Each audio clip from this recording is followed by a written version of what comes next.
So today we are going to study about the solar energy.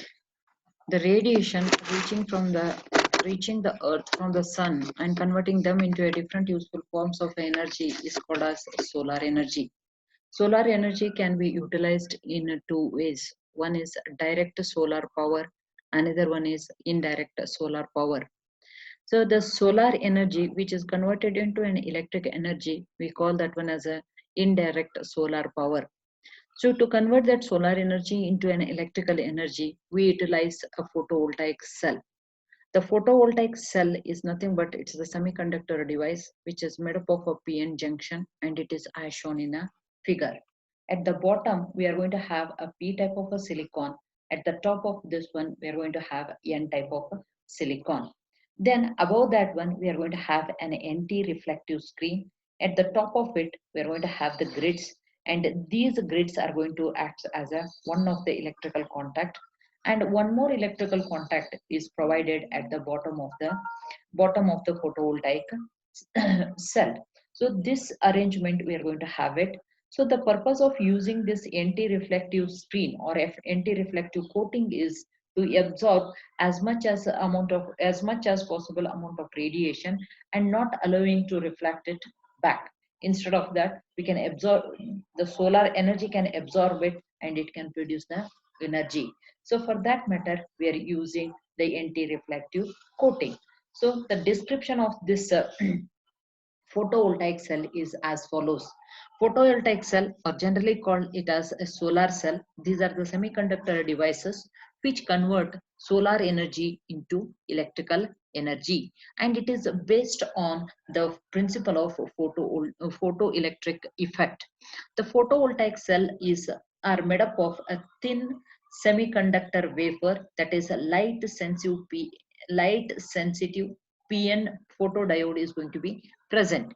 It consists of a PN junction formed from the semiconductor diodes of P and N type of semiconductors. P type region which is connected to the positive terminal of the battery and it contains the holes. That is, the deficiency of electrons is going to arise there. Then N type of a region which is connected to a negative terminal of the battery and contain excess of electrons. The holes are repelled by the positive charge of the battery while the electrons are repelled by negative charge of the battery. Hence the electrons and holes are pushed towards the junction, which decreases the depletion region of this one. Due to imbalances of the charges created by the diffusion of electrons across the junction, the potential is developed and current flows through the diode. When a light radiation falls on a PN junction, the diode uh, falls on a PN junction diode, electron hole pair is generated by the absorption of radiation.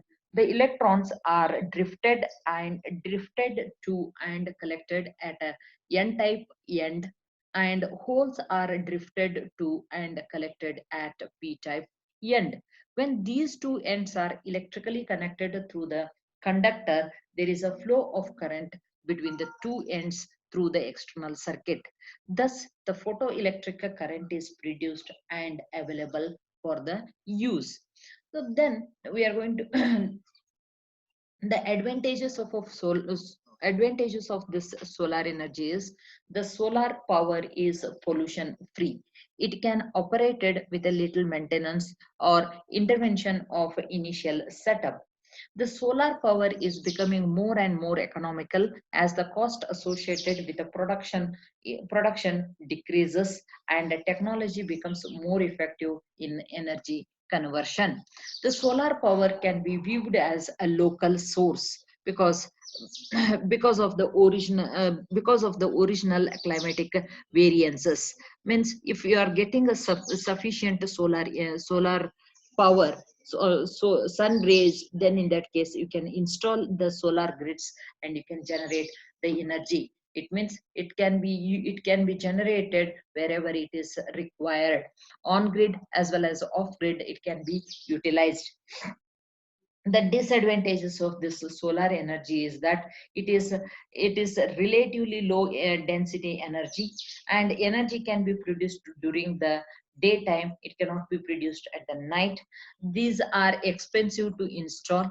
Then the photovoltaic devices only produces the DC voltages, and the poor reliability on auxiliary elements, including the batteries. We can store it in a battery. If a battery itself drains, then it is difficult to get that energy. And apart from that, the cost what we are the amount what we are spending on these batteries are much higher than the other things. So these are the some of the disadvantages of this photovoltaic cell.